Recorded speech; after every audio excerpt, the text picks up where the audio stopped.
see you guys. So y'all wait for the camera to come in. Kimberly, can you turn your slides off? Yep, That might be helpful too. then they can see. Okay, try again.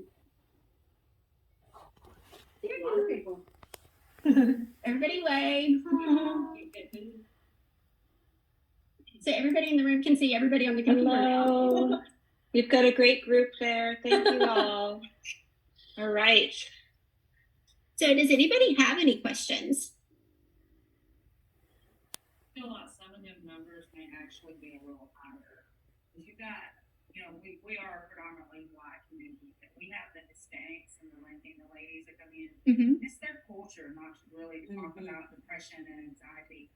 And then, of course, we have those ones who do talk about it, but they refuse the treatment, refuse the help because they just don't want to. They feel like it might hurt their baby. And it's cultural. Some of them have even refused just to fill out the form. I kind of feel like that does automatically be a tad higher. In terms of the number of positives.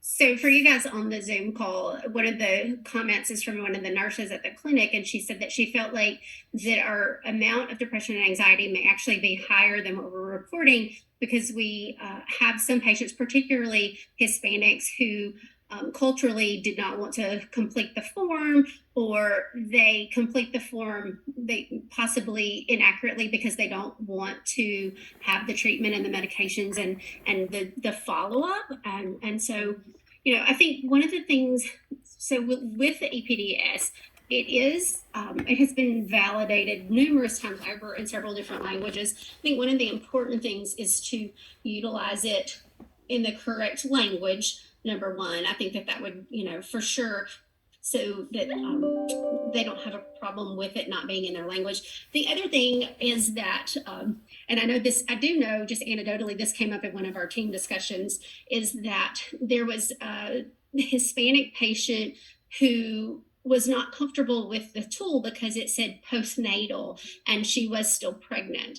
And so there had to be some education around that, and that this tool has been validated for use in pregnancy, but I can see where, someone looking at that, particularly with the language barrier, could say, this is not me.